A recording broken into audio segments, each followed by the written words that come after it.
Welcome student, chapter number 3 metals and non metals. तो student यहाँ पर जो metals and non metals last topic के अंदर हमने देखा, जो मेटल है उसका फॉर्मेशन, जो यहाँ पर मेटल और non metal electron transfer method से उनका फॉर्मेशन दिखा।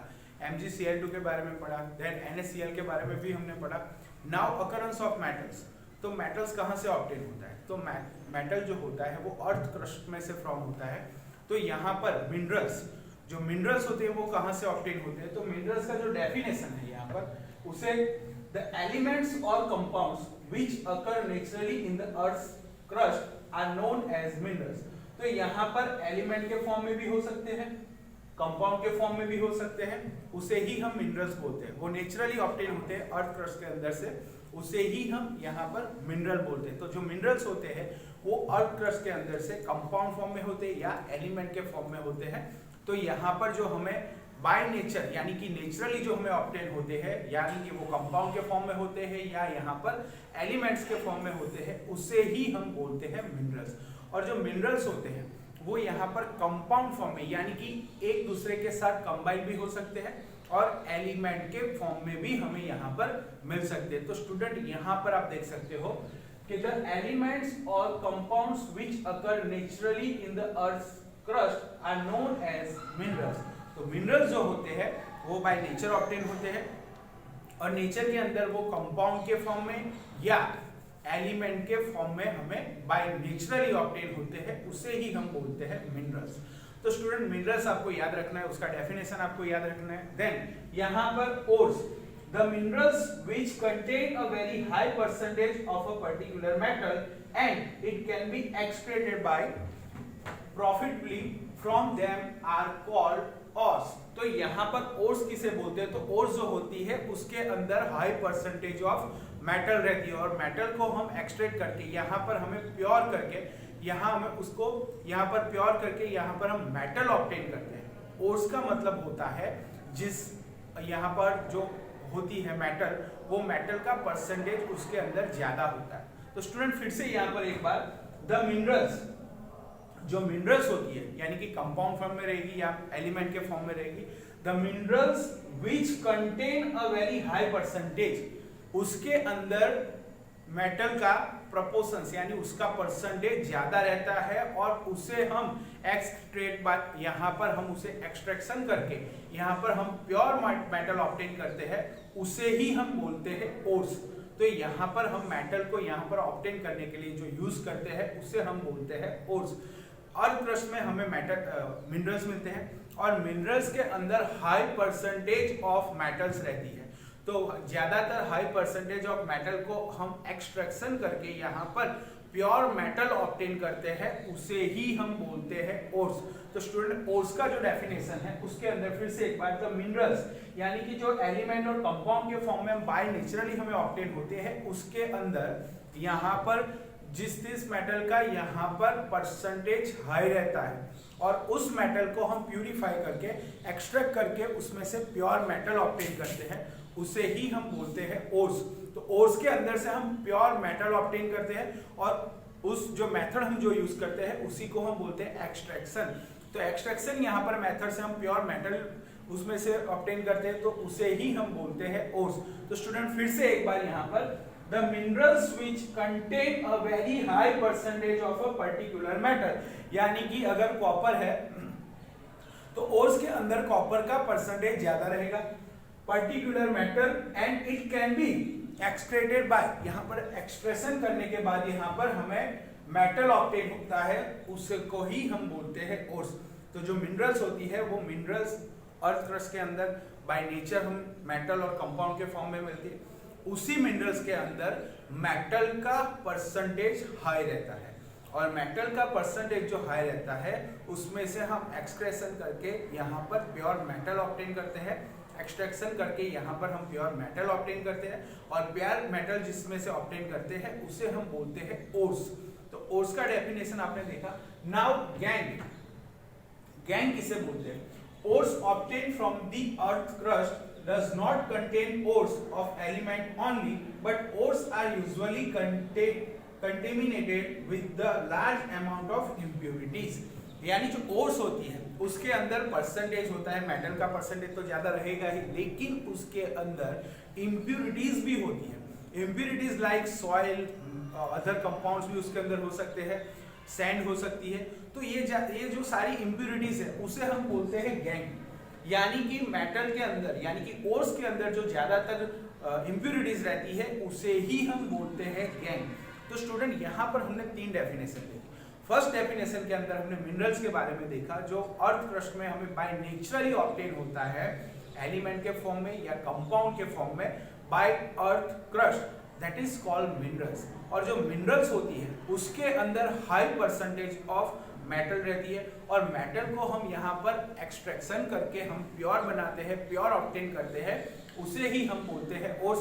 और ओर्स जो रहती है उसके अंदर हाई परसेंटेज ऑफ मेटल तो रहते ही है, लेकिन उसके साथ यहाँ पर आपने देखा ores obtain from the earth crust does not contain ores of element only, यानी कि उसके अंदर only elements नहीं रहता, लेकिन but ores are usually contaminated with the large amount of impurities।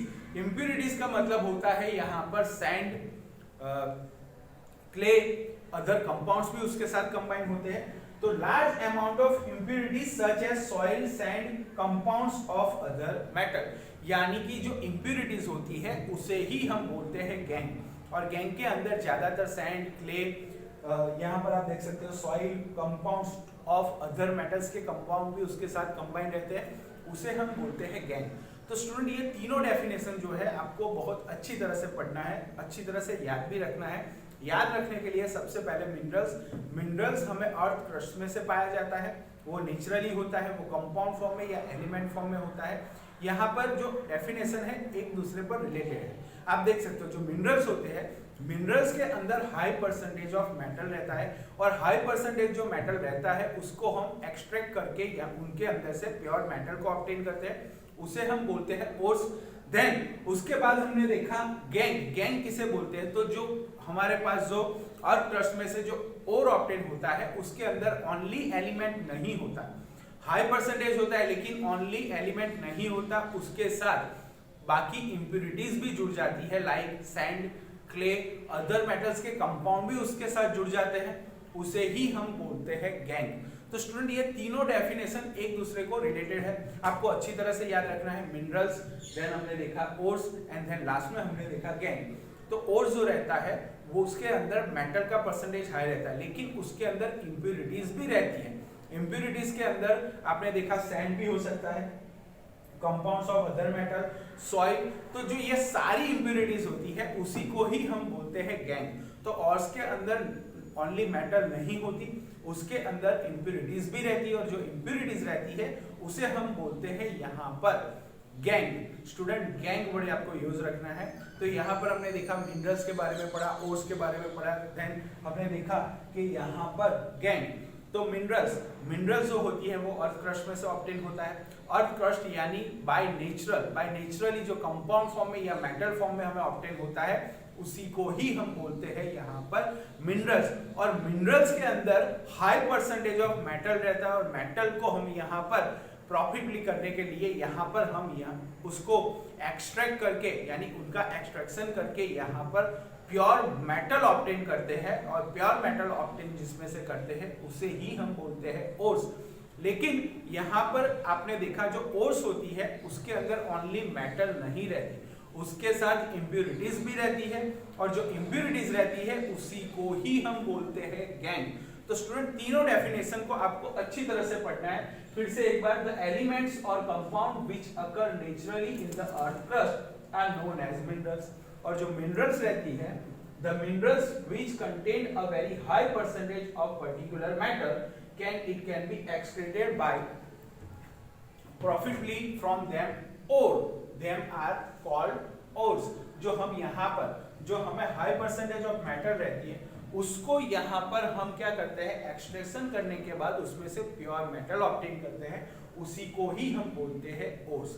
Then gang जो होता है उसके अंदर जो यहाँ पर ओर्स के बारे में पढ़ा, ओर्स के अंदर ओनली मेटल नहीं होती लेकिन उसके अंदर यहाँ पर इम्प्यूरिटीज भी रहती है। इम्प्यूरिटीज के यहाँ पर माने तो यहाँ पर जो दूसरी चीजें होती है अर्थ क्रस्ट के अंदर वो भी उसके साथ मिक्स हो जाती है, उसे ही हम बोलते हैं इम्प्यूरिटीज को ही हम बोलते हैं गैंग।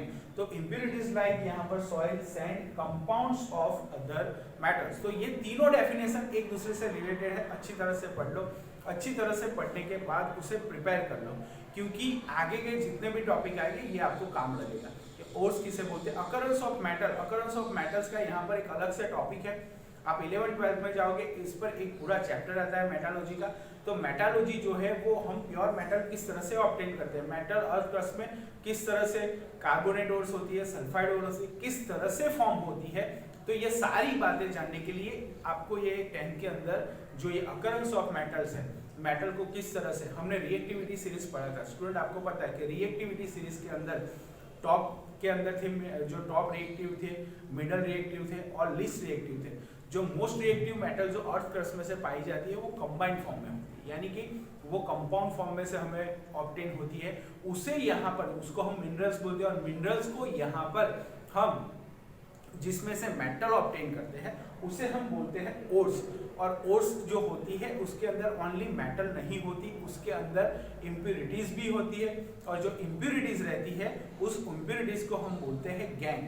तो रिएक्टिविटी सीरीज के अंदर आपने देखा था कि टॉप जो पोटेशियम, कैल्शियम, ये सारी मेटल जो थी वो मोर रिएक्टिव थी। तो जो मोस्ट रिएक्टिव मेटल्स होती है वो एलिमेंट फॉर्म में अर्थ क्रस्ट में से ऑब्टेन नहीं होती, वो कंपाउंड फॉर्म में ऑब्टेन होती है। तो कंपाउंड फॉर्म में जब ऑब्टेन होती है तो उसे हमें यहाँ पर एक्सट्रैक्शन करके यहाँ पर उसे हमें प्योर बनाना पड़ता है। प्योर बनाने के बाद यहाँ पर हमें प्योर मेटल ऑब्टेन होता है। तो प्योर मेटल ऑब्टेन करने के लिए यहाँ पर कौन सी, यहाँ पर किस तरह से हमें यूज करते हैं, किस तरह से उसका एक्सट्रैक्शन करते हैं, ये सारी चीजें हम मेटालॉजी में पढ़ेंगे।